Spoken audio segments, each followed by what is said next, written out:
네, 여러분 내년도 행정학 고급 행정학 결론이 쉽게 나온다고는 하는데 과연 어떻게 얼마나 쉽게 나올지 상당히 궁금하시죠?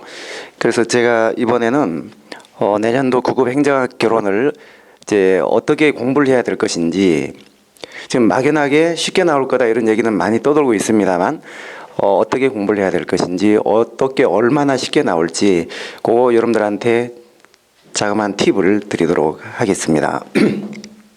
2013년도 구급 행정학 결론은요, 제가 생각할 때는 이렇게 나올 거라고 생각을 합니다. 자, 우선 첫 번째는 종전보다 분명히 쉽게 나오기는 합니다.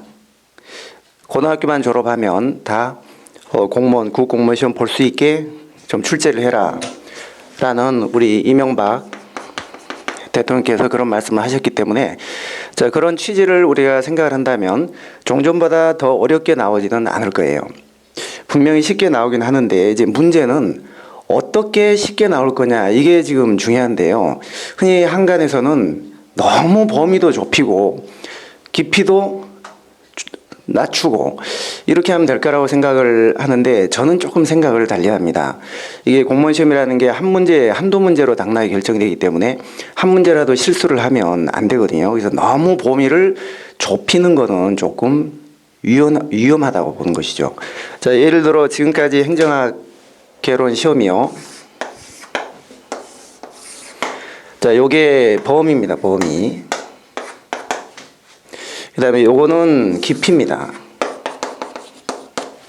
자, 이렇게 봤을 때 종전의 시험이 이렇게 출제가 됐다면 내년도 공무원 시험은 깊이는 분명 더 얕아지겠죠. 그러나 범위는 약간 넓어질 수 있어요. 이렇게 출제될 수가 있습니다. 따라서 이런 부분은 하실 필요가 없죠. 절대 안 나와요. 자, 그런데 문제가 이제 종전에 다루던 범위 내에서 약간 이 깊이가 없게 출제되는 이 부분은 여러분들이 열심히 다 하시고 뭐 어느 책이나 어느 분이나 다 강조를 하기 때문에 크게 이제 어려움은 없어요. 이런 문제는 쉽게 느껴지실 겁니다. 그런데 문제는 이런 부분이에요. 범위를 약간 넓혀서 약간 새롭게 문제를 냈을 경우에 출제위원들은 쉽게 출제를 했지만 문제를 푸는 여러분들 입장에서는 좀 어렵게 느껴질 수도 있어요. 왜 그런가 하니, 종전에 보면은 흔히 쉬운 행정학 쉽게 냈던 뭐 군무원 시험, 서방직 시험, 그 다음에 특채 시험, 이런 문제를 보면은 출제위원들은 쉽게 출제를 했다고 했는데 푸는 사람들 입장에서는 그게 조금 새롭다 보니까 어렵게 느껴질 수가 있었거든요.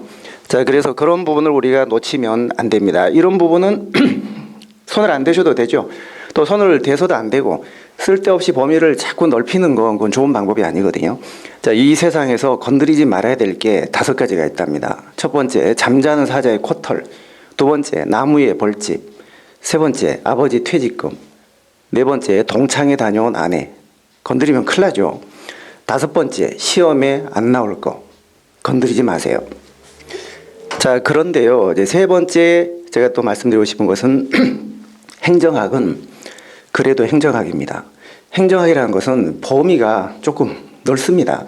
그리고 꼭 나오던 것만 계속 나오지 않을 수가 있어요.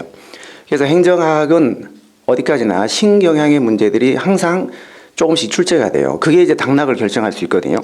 자, 그래서 신경향의 문제의 출제 가능성도 배제해서는 안 된다. 예를 들면 이 아래 자막이 나오죠. 이런 문제입니다. 공기업의 민영화를 지지하는 이론은, 공기업의 민영화를 지지하는 이론은. 자, 우리가 그 민영화를 지지하는 이론이 있고 반대하는 이론이 있거든요. 자, 민영화, 공기업을 이제 민간으로 넘기는 민영화를 지지하는 이론이 있고 반대하는 이제 이론이 있는데요. 자, 1번 역대리인. 역대리인. 자, 요거는 무슨 문제냐면 공기업을 민영화해도 민간에 넘기면은 기업이 소비자의 무지를 이용해서 영리를 추구하고 횡포를 부리기 때문에 오히려 그 소비자와 기업가 간의 정보 격차로 인해서 소비자가 더 피해를 볼 수가 있다.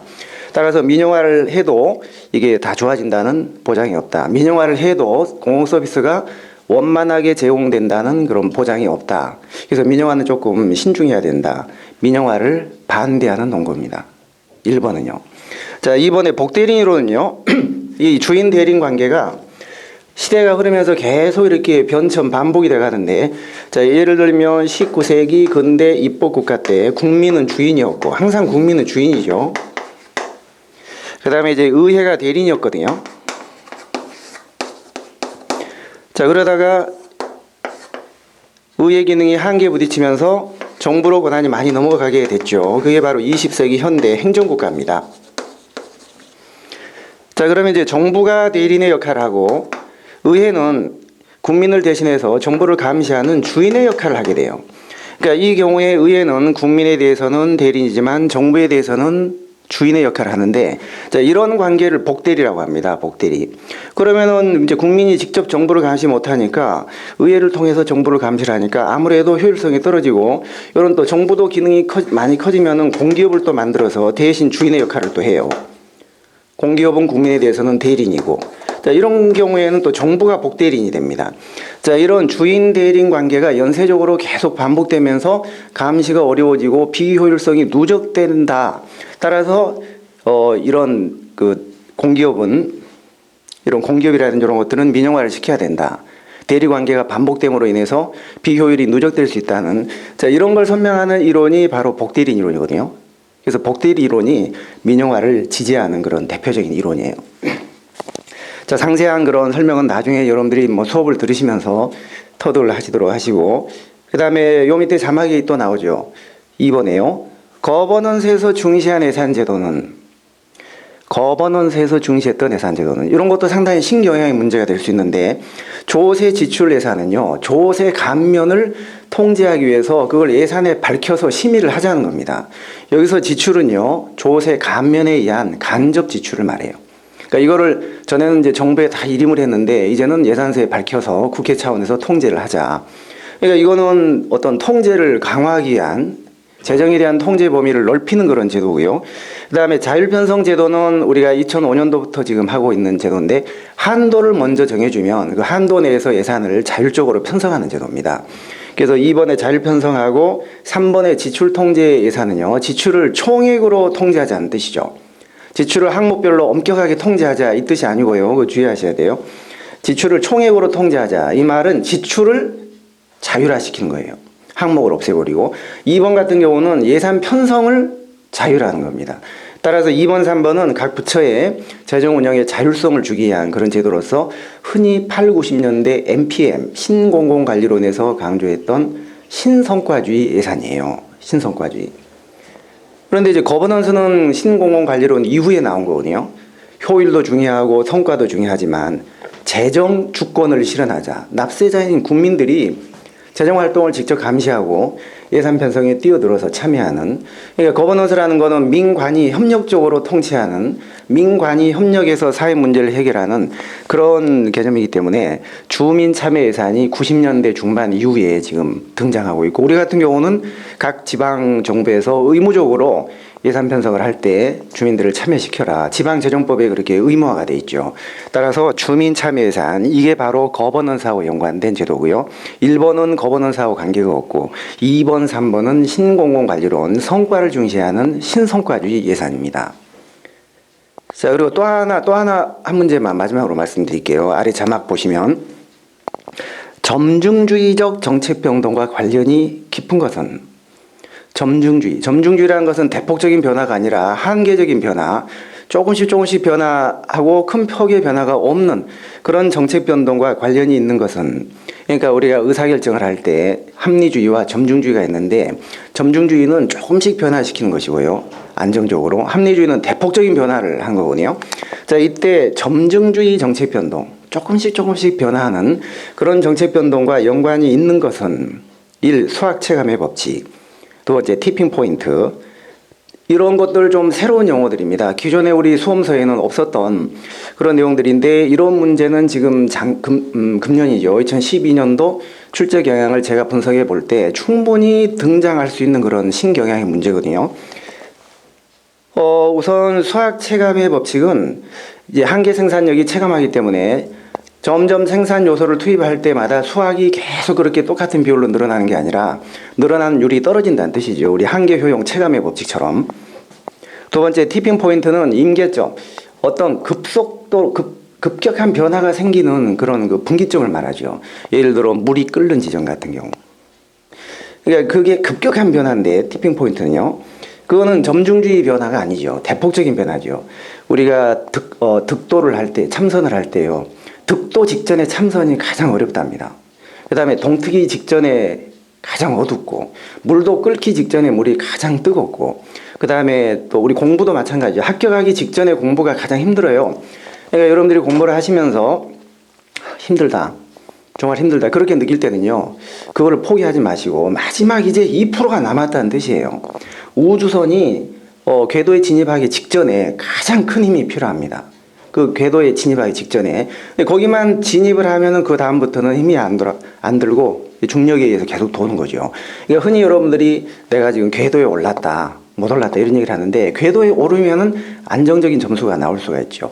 그러니까 궤도에 딱 진입하는 순간 물이 끓는 그 순간 마지막 2%, 그 지점을 임계점, 가장 힘든 지점, 큰 폭의 변화가 생기는 지점, 99도까지는 물이 끓지 않다가 딱 100도가 될 때 1도에서 끓잖아요. 부글부글. 자, 이런 걸 티핑 포인트라고 하는데요. 그거는 큰 폭의 변화예요. 자, 그 다음에 단절적 균형은 끊김이죠. 끊김. 그 어떤 상황이 안정성 있게 계속 진행이 되다가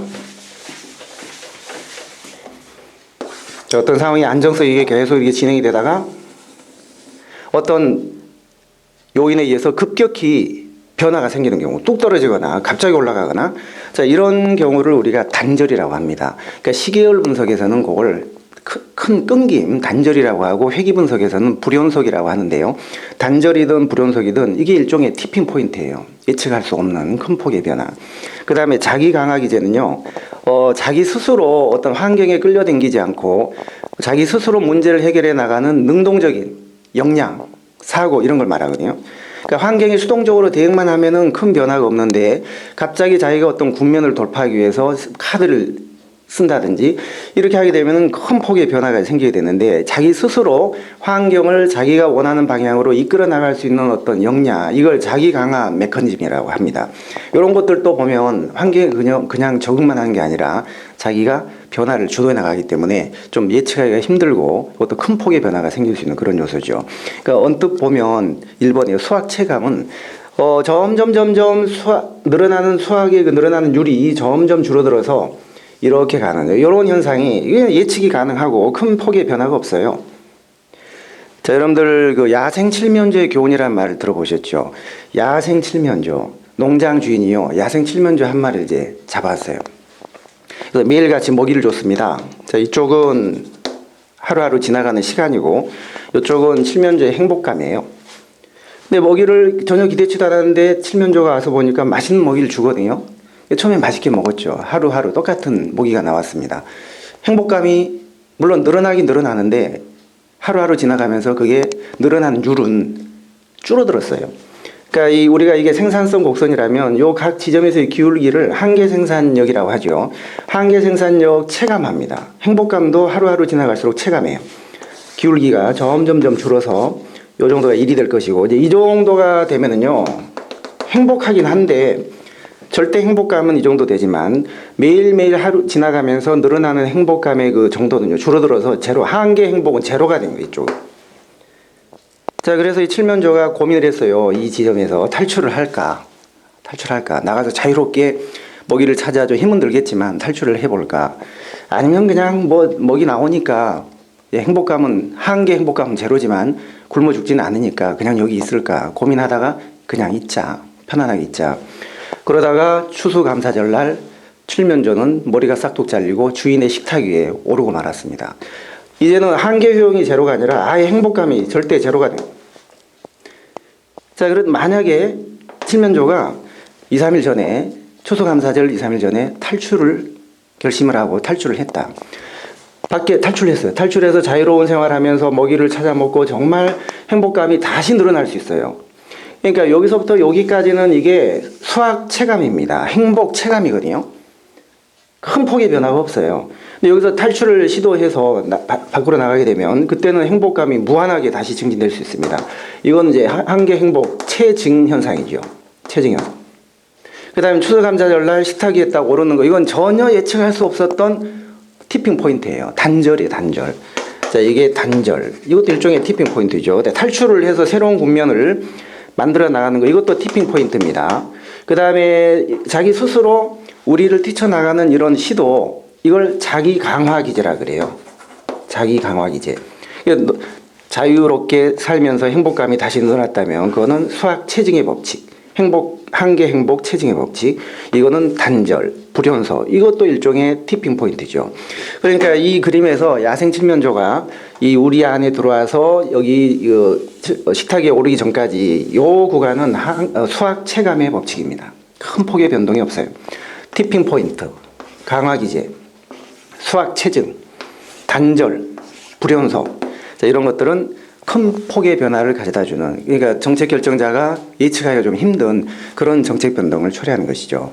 자, 그래서 이런 문제들도 우리가 새로운 문제로 나올 수도 있습니다. 행정학이라는 거는 꼭 나오던 것만 100% 나오는 건 아니거든요. 너무 깊이 있게 쓸데없는 거를 찾아다니는 건 위험하지만 너무 안전하게 범위를 좁혀서, 그러니까 깊이는 조금 깊지 않게 하더라도 범위는 약간 넓히는 게 그게 안전한 공부예요. 그래서 띄엄띄엄 요점만 몇 개 찍어서 이렇게 공부하는 거는요, 상당히 불안할 수가 있습니다.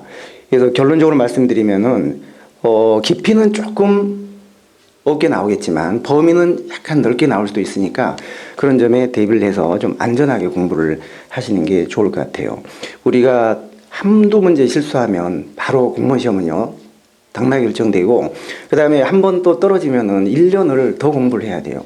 우리 젊음은 그렇게 길지가 않습니다. 젊음을 낭비할 시간이 없죠.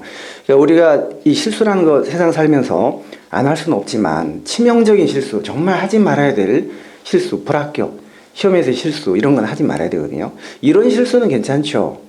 문자 우리 급히 보내다 보면 흔히 그 실수해서 자기야 사망해, 할머니 오래오래 사네요, 이런 실수는 애교로 봐줄 수 있는데요, 시험에서는 실수하시면 안 돼요.